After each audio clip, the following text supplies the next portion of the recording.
ಮನಮೋಹನ್ ಸಿಂಗ್ ಅವರು ಪ್ರಧಾನ ಆಗಿರುವಾಗ ಪ್ರಧಾನಮಂತ್ರಿಯವರು ಮಾತನಾಡುವುದಿಲ್ಲ ಅಂತ ಹೇಳ್ತಿದ್ರು. ಅವರು ಮಾತನಾಡದಿದ್ದರೂ ಜನರಿಗೆ ಬೇಕಾದ ಕೆಲಸವನ್ನು ಮಾಡ್ತಿದ್ರು. ಈಗಿನ ಪ್ರಧಾನಿ ಕೆಲಸವನ್ನು ಮಾಡುವುದಿಲ್ಲ, ಮಾತನಾಡುವುದಿಲ್ಲ, ಎರಡೂ ಮಾಡುವುದಿಲ್ಲ. ಇದೆಂಥ ದುರ್ದೈವ. ನಮ್ಮಲ್ಲಿ ಒಂದು ಪ್ರಶ್ನಾ ಪತ್ರಿಕೆ ಪೇಪರನ್ನು ಸರಿಯಾಗಿ ಮಾಡಿ ಇಟ್ಕೊಳ್ಳಿಕ್ಕೆ ಆಗದಿದ್ದವರು ಇವರು ಯಾವ ದೇಶವನ್ನು ನಡೆಸ್ತಾರೆ ಅನ್ನುವ ಒಂದು ಇವತ್ತು ನಮಗೆಲ್ಲ ಸಂಶಯ ಬರಲಿಕ್ಕೆ ಶುರು ಆಗಿದೆ. ಬಂಧುಗಳೇ, ಇವತ್ತು ಬಹಳ ಒಂದು ಬೇಸರ ಮತ್ತು ಅನಿವಾರ್ಯತೆಯಿಂದ ಈ ಒಂದು ನೀಟ್ ಪರೀಕ್ಷೆ ಅಕ್ರಮ ಹಾಗೂ ಅದರಲ್ಲಿ ಪ್ರತಿಭಟಿಸಿದ ಮಕ್ಕಳ ಬಗ್ಗೆ ಲಾಠಿ ಚಾರ್ಜು, ಅದೇ ರೀತಿ ನಮ್ಮ ಕಾಂಗ್ರೆಸ್ ನಾಯಕರನ್ನು ಬಂಧಿಸಿದ ವಿರುದ್ಧವಾಗಿ ಒಂದು ಪ್ರತಿಭಟನೆಯನ್ನು ಮಾಡ್ತಿದ್ದೇವೆ. ನಮ್ಮ ದುರ್ದೈವ ಈ ರೀತಿ ಪದೇ ಪದೇ ಪ್ರತಿಭಟನೆ ಮಾಡುವಂತಹ ಒಂದು ಕೆಟ್ಟ ಸನ್ನಿವೇಶ ನಮ್ಮ ಎದುರಿಗೆ ಈ ಪ್ರಜಾಪ್ರಭುತ್ವ ವ್ಯವಸ್ಥೆಯಲ್ಲಿ ಬರ್ತಾ ಅಂತ ನಾವು ಯಾವತ್ತೂ ಎಣಿಸೋದಿಲ್ಲ.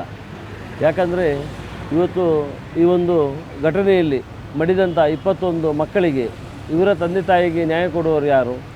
ಇದು ಬಹಳ ದುರಂತ. ಆ ಮಕ್ಕಳಿಗೆ ನಾನು ಮೊದಲಾಗಿ ದೇವರಲ್ಲಿ ಅವರಿಗೆ ಭಗವಂತ ಒಂದು ಆತ್ಮಕ್ಕೆ ಸದ್ಗತಿ ಕೊಡಲಿ ಅಂತೇಳಿ ದೇವರಲ್ಲಿ ಪ್ರಾರ್ಥಿಸ್ತೇನೆ. ಅದರ ಜೊತೆಗೆ ಈ ಮಕ್ಕಳನ್ನು ಕಳೆದುಕೊಂಡಂಥ ಎಲ್ಲ ಕುಟುಂಬದವರಿಗೆ ಅವರದನ್ನು ಒಂದು ತಡ್ಕೊಳ್ಳುವಂಥ ಶಕ್ತಿ ದೇವರು ನೀಡಲಿ. ಯಾಕಂದರೆ ಹೋದ ಜೀವ ಒಂದು ಸಲ ಬರುವುದಿಲ್ಲ. ಇವತ್ತು ವಿದ್ಯಾರ್ಥಿಗಳು ನ್ಯಾಯಯುತವಾಗಿ ಪ್ರತಿಭಟನೆ ಮಾಡ್ತಿದ್ದಾರೆ. ಅದನ್ನು ತಡೆಯುತ್ತಿರದ ಕೇಂದ್ರ ಸರ್ಕಾರ ಇವತ್ತು ಬಹಳ ಒಂದು ಕೆಟ್ಟ ರೀತಿಯಲ್ಲಿ ವಿದ್ಯಾರ್ಥಿಗಳ ಮೇಲೆ ಲಾಠಿ ಪ್ರಹಾರ ಮಾಡುವಂತಹ ಕೆಟ್ಟ ಸಂಪ್ರದಾಯವನ್ನು ಈ ದೇಶದಲ್ಲಿ ಹುಟ್ಟುಹಾಕಿದೆ. ಇದು ಬಹಳ ದುರಂತ.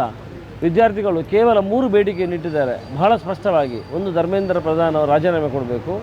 ಇನ್ನೊಂದು, ಏನು ಮಕ್ಕಳು ಮಡಿದಿದ್ದಾರೆ ಅವರ ಕುಟುಂಬಕ್ಕೆ 1 ಕೋಟಿ ರೂಪಾಯಿ ಪರಿಹಾರವನ್ನು ಕೊಡಬೇಕು. ಇನ್ನೊಂದು, ಏನು ಲಾಠಿ ಚಾರ್ಜ್ ಆಗಿ FIR ಹಾಕಿದ್ದಾರೆ FIR ಹಿಂಪಡಿಬೇಕಂತ. ಬೇರೆ ಏನು ಡಿಮಾಂಡ್ ಇಲ್ಲ. ಈ 3 ಡಿಮಾಂಡನ್ನು ಮಾಡಲಿಕ್ಕಾಗದೆ ಇವತ್ತು ಎಷ್ಟು ದಿನದಿಂದ ಎಷ್ಟು ಮಕ್ಕಳು ಮಾಡ್ತಾಯಿದ್ದಾರೆ, ಅದೆಲ್ಲನೂ ಹತ್ತಿಕ್ಕುವ ಕೆಲಸವನ್ನು ಮಾಡ್ತಿದ್ದಾರೆ. ಯಾಕಂದರೆ ಟ್ರೈನ್ ಅಥವಾ ನಿಮ್ಮ ಮೆಟ್ರೋವನ್ನು ಬಂದ್ ಮಾಡಿದ್ದಾರೆ, ಇಂಟರ್ನೆಟ್ ಬಂದ್ ಮಾಡಿದ್ದಾರೆ. ಆದರೂ ಲಕ್ಷೋಪಲಕ್ಷ ಮಕ್ಕಳು ಬಂದು ಇವತ್ತು ಅದರ ಪಾಲ್ಗೊಳ್ಬೇಕಾದ್ರೆ ಮಕ್ಕಳ ಆಕ್ರೋಶ ಎಷ್ಟಿರ್ಬೋದು. ಈ ದೇಶದಲ್ಲಿ ನಡೆಯುವ ಸಂಪೂರ್ಣ ವ್ಯವಸ್ಥೆಯ ಬಗ್ಗೆ ಇವತ್ತು ನಮಗೆ ಬಹಳ ಭಯ ಮೂಡಿಸುವಂಥ ಕೆಲಸ ಆಗ್ತಾ ಉಂಟು. ಎಲ್ಲವನ್ನು ಹತ್ತಿಕ್ಕುವ ಕೆಲಸ ಆಗ್ತಾ ಉಂಟು. ಅದೇ ರೀತಿ ಯಾವ ರಾಜ್ಯದಲ್ಲಿ BJP ಸರ್ಕಾರ ಉಂಟೋ ಅಲ್ಲಿ ಪ್ರತಿಭಟನೆ ಮಾಡಲಿಕ್ಕೂ ಅವಕಾಶ ಕೊಡದಿರುವಂತಹ ಒಂದು ಕೆಟ್ಟ ಸನ್ನಿವೇಶವನ್ನು ನಾವು ನೋಡ್ತಿದ್ದೇವೆ. ಅದು ಪ್ರತಿಭಟನೆ ಮಾಡುವವರ ಮೇಲೆ ವಿರುದ್ಧವಾಗಿ ಎತ್ತಿಕಟ್ಟುವ ಕೆಲಸವನ್ನು ಮಾಡ್ತಿದ್ದಾರೆ.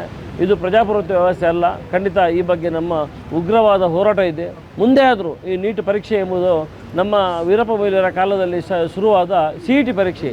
ಆವಾಗ ನಮ್ಮ ರಾಜ್ಯದಲ್ಲಿ 5-6 ವರ್ಷ CET ಮೂಲಕ ಎಷ್ಟೋ ಮಕ್ಕಳು ಇವತ್ತು ಮೆಡಿಕಲ್ ಸೀಟ್ ಪಡ್ಕೊಂಡು ಮೆಡಿಕಲ್ ಓದಿದ ನಾವು ನೋಡ್ತಿದ್ದೇವೆ. ಅದನ್ನು ಮತ್ತೆ ದೇಶವ್ಯಾಪ್ತಿ ಮಾಡಿದರು. ಅದರ ಸಾಧಕ ಬಾಧಕಗಳು ಚರ್ಚಿಸಬೇಕಾದ್ರೆ ತುಂಬ ವಿಚಾರಗಳಿವೆ. ಇವತ್ತು ಅದರಲ್ಲಿಯೂ ಒಂದು ಪ್ರಶ್ನಾ ಪತ್ರಿಕೆ ಪೇಪರನ್ನು ಸರಿಯಾಗಿ ಮಾಡಿ ಇಟ್ಕೊಳ್ಳಿಕ್ಕೆ ಆಗದಿದ್ದವರು ಇವರು ಯಾವ ದೇಶವನ್ನು ನಡೆಸ್ತಾರೆ ಅನ್ನುವ ಒಂದು ಇವತ್ತು ನಮಗೆಲ್ಲ ಸಂಶಯ ಬರಲಿಕ್ಕೆ ಶುರು ಆಗಿದೆ. ಅದು ಗೊತ್ತಿದೆ. 12 ವರ್ಷದಿಂದ ಜನ ಇವತ್ತೆಲ್ಲ ನಾಳೆ ಒಳ್ಳೆ ದಿವಸ ಬರ್ಬೋದು ಅಂತ ಕಾದು ಇವತ್ತು ಆ ಒಳ್ಳೆ ದಿನ ಮೋದಿಯವ್ರದ್ದು ಬೇಡ, ಆ ಹಿಂದಿನ ಕೆಟ್ಟ ದಿನವೇ ನಮ್ಗೆ ಆಗ್ಬೋದು ಅನ್ನೋ ಒಂದು ಮಾತನ್ನು ಸಾರ್ವಜನಿಕ ವಲಯದಲ್ಲಿ ಮಾತಾಡೋದನ್ನು ನಾವು ಕೇಳ್ತಾ ಇದ್ದೇವೆ. ಅವರ ಮಾತಿಗೆ ಪೂರ್ವಕವಾಗಿ ಮಾತಾಡಬೇಕಾದ್ರೆ ಏನೇ ಇರಲಿ ಬಂಧುಗಳೇ, ಭಾಳ ಕೆಟ್ಟ ಸಂಪ್ರದಾಯ. ಈ ರೀತಿ ಯಾವತ್ತೂ ಮಾಡಬಾರ್ದು. ಪ್ರಜಾಪ್ರಭುತ್ವ ವ್ಯವಸ್ಥೆಯಲ್ಲಿ ಎಲ್ರಿಗೂ ಮಾತನಾಡುವ ಹಕ್ಕಿದೆ, ಅವರವರ ಹಕ್ಕನ್ನು ಪ್ರತಿಪಾದಿಸುವ ಹಕ್ಕು ಇದೆ. ಅದನ್ನು ಹತ್ತಿಕ್ಕುವುದು ಪ್ರಜಾಪ್ರಭುತ್ವ ವ್ಯವಸ್ಥೆ ಅಲ್ಲ. ಇದನ್ನು ಬಿಟ್ಟು ಕೇಂದ್ರ ಸರ್ಕಾರ ದೇವರು ಕೊಟ್ಟ ಅವಕಾಶವನ್ನು ಒಳ್ಳೆಯ ರೀತಿಯಲ್ಲಿ ಉಪಯೋಗಿಸಿಕೊಂಡು ಆಡಳಿತ ಮಾಡಿ ಜನರಿಗೆ ಸ್ಪಂದಿಸುವ ಕೆಲಸವನ್ನು ಮಾಡಬೇಕು. ಈ ರೀತಿ ಬೆಲೆ ಏರಿಕೆ ಇರ್ಬೋದು ಅಥವಾ ಜನರನ್ನು ದಮನಿಸುವುದಿರ್ಬೋದು. ಇವತ್ತು ಭಯಭೀತವಾದ ವಾತಾವರಣ, ಭಯದಲ್ಲಿ ಬದುಕುವಂಥ ವಾತಾವರಣ ಈ ದೇಶದಲ್ಲಿ ಸೃಷ್ಟಿಯಾಗಿದೆ. ನಾವು ಸಹ ನೋಡ್ತಾ ಇದ್ದೇವೆ. ಹಲವಾರು ವರ್ಷದಿಂದ ಹಿಂದಿನ ಕಾಂಗ್ರೆಸ್ ಸರ್ಕಾರ ಇರುವಾಗ ಎಷ್ಟೊಂದು ಜನ ಖುಷಿಯಲ್ಲಿದ್ದರು. ಮನಮೋಹನ್ ಸಿಂಗ್ ಅವರು ಪ್ರಧಾನ ಆಗಿರುವಾಗ ಪ್ರಧಾನಮಂತ್ರಿಯವರು ಮಾತನಾಡುವುದಿಲ್ಲ ಅಂತ ಹೇಳ್ತಿದ್ರು. ಅವರು ಮಾತನಾಡದಿದ್ದರೂ ಜನರಿಗೆ ಬೇಕಾದ ಕೆಲಸವನ್ನು ಮಾಡ್ತಿದ್ರು. ಈಗಿನ ಪ್ರಧಾನಿ ಕೆಲಸವನ್ನು ಮಾಡುವುದಿಲ್ಲ, ಮಾತನಾಡುವುದಿಲ್ಲ, ಎರಡೂ ಮಾಡುವುದಿಲ್ಲ. ಇದೆಂಥ ದುರ್ದೈವ ನಮ್ಮದು. ಅದಕ್ಕಾಗಿ ನನ್ನ ವಿನಂತಿ ಇಷ್ಟೇ, ಈ ದೇಶವನ್ನು ಕಟ್ಟುವವರು ಯುವಜನತೆ. ಈ ದೇಶದಲ್ಲಿ ಇವತ್ತು 35-40% ಜಾಸ್ತಿ ಯುವಜನತೆ ಇದ್ದಾರೆ. ಅವರ ಬಾಳಿನಲ್ಲಿ ಚೆಲ್ಲಾಟ. ಇವತ್ತು ನೀಟ್ ಪರೀಕ್ಷೆ ಮಾತ್ರ ಅಲ್ಲ, 10 ವರ್ಷದಿಂದ 152 ಪೇಪರ್ ಲೀಕ್ ಆಗಿದೆ. 152 ಪೇಪರ್ ಯಾವ ಚರಿತ್ರೆಯಲ್ಲಿಯೂ ಜಗತ್ತಿನ ಯಾವ ದೇಶದಲ್ಲಿಯೂ ಆಗಿರಲಿಕ್ಕಿಲ್ಲ. ಅಂಥ ಕೆಟ್ಟ ಸಂಪ್ರದಾಯ 10 ವರ್ಷದಿಂದ ನಮ್ಮ ದೇಶದಲ್ಲಿ ಆಗಿದೆ. ಮುಂದೆ ಆದರೂ ಮಕ್ಕಳ ಭವಿಷ್ಯದಲ್ಲಿ ಆಡದೆ ಅವರ ಎಜುಕೇಷನ್ನ ಬಗ್ಗೆ, ಅವರಿಗೆ ಓದಿನ ಬಗ್ಗೆ ಈ ರೀತಿ ಮಾಡಿದರೆ ಅವರಿಗೆ ಓದಿನ ಬಗ್ಗೆ ಆಸಕ್ತಿ ಹೋಗಲಿಕ್ಕೆ ಅವಕಾಶಗಳಿವೆ. ಹಾಗೆ ಆಗಬಾರ್ದು. ಈ ದೇಶವನ್ನು ಕಟ್ಟಬೇಕಾದ್ರೆ, ಮುಂದೆ ತಗೊಳ್ಬೇಕಾದ್ರೆ, ಬೆಳೆಸಬೇಕಾದ್ರೆ ಈ ಯುವಜನತೆ ಅದಕ್ಕೆ ಕಾರಣ. ಅದರಿಂದ ಅವರನ್ನು ನಮಗೆ ಸಂರಕ್ಷಿಸುವುದು ಅಥವಾ ಅವರಿಗೆ ಒಳ್ಳೆಯ ಸಂದೇಶವನ್ನು ಕೊಡುವುದು ನಮ್ಮೆಲ್ಲರ ಆದ್ಯ ಕರ್ತವ್ಯ. ಆ ನಿಟ್ಟಿನಲ್ಲಿ ಮುಂದೆ ಆದರೂ ಇದೆಲ್ಲ ಸರಿಯಾಗಿ ಹೋಗಬೇಕು. ಆ ಮಕ್ಕಳ ಮೇಲೆ ಮಾಡಿದ ಎಲ್ಲ FIR ಅನ್ನು ಹಿಂಪಡಿಬೇಕು.